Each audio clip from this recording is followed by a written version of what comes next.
Communication skill today is very important. We interact with people, we build up relations. Sometimes we have to deal with difficult people.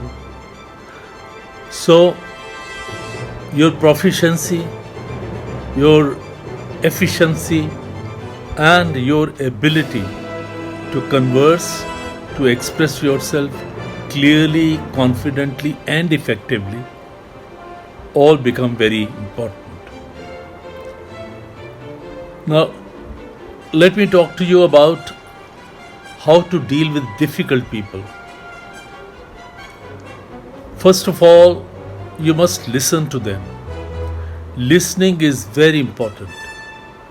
When you listen intently, then you are able to understand the person's mind, which way it is working.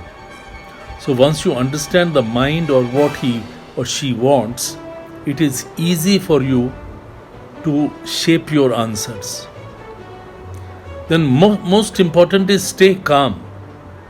Under no circumstances you should get emotional. You should remain absolutely calm. And a warning, don't judge. Do not stand in judgment. Don't judge people. Nor you should have any negative assumption. What is negative assumption? When you think that you are going to meet a difficult person who never listens, who is never reasonable, who is not going to understand me, I can assure you the same thing will happen. So therefore, have an open mind. First understand and then be understood.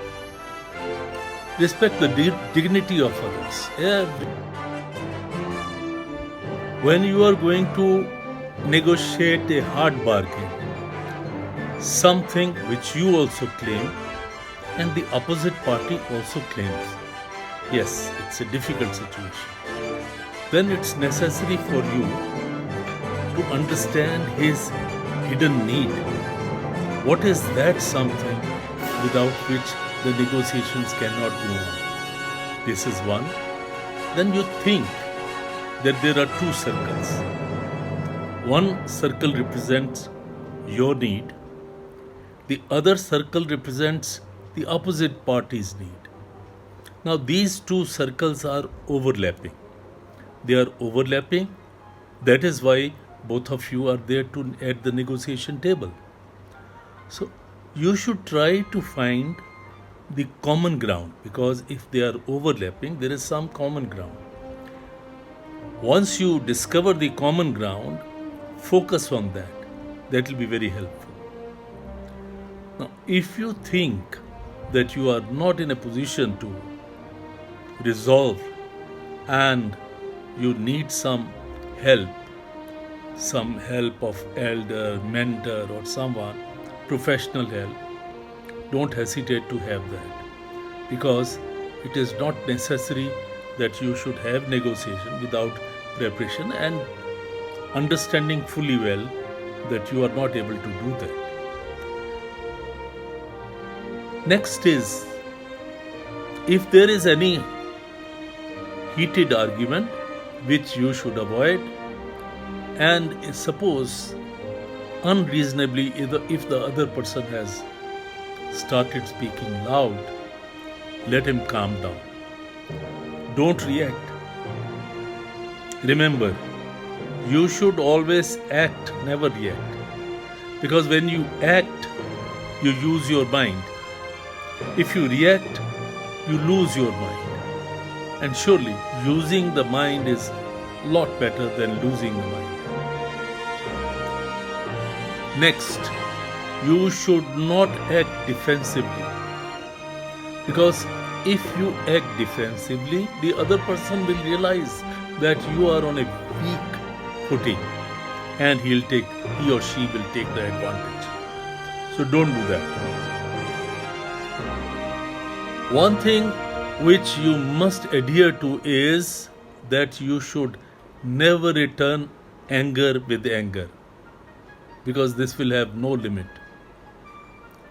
Before you go for negotiation, you know the person is difficult, you decide, you repeat to yourself that you will not react, you will only act, and you will not become angry at all, because once you become angry, you do not know what to speak, and you speak for which you don't have any intention, which is very dangerous.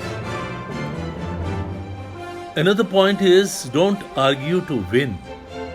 When you argue to win, and suppose you win an argument, if you win an argument, you lose a friend.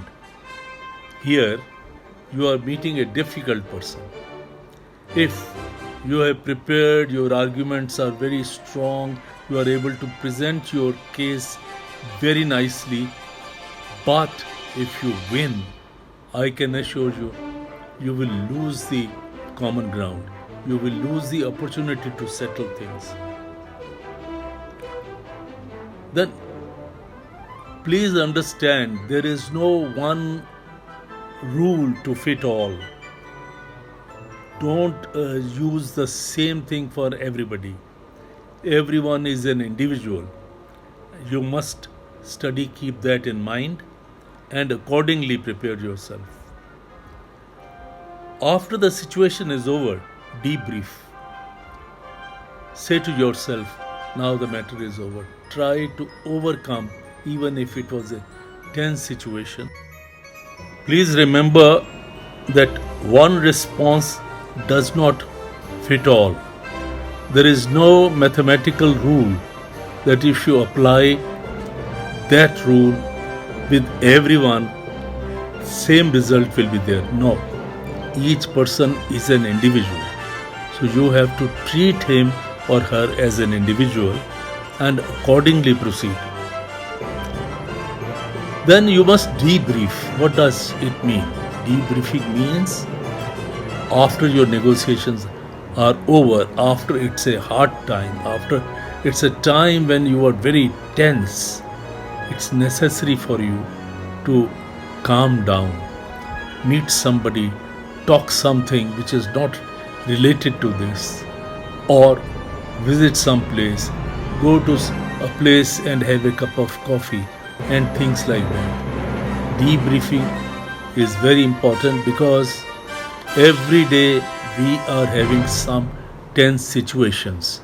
So when we debrief, we are always ready to face the next situation, which is bound to come in the trying competitive times that we have today.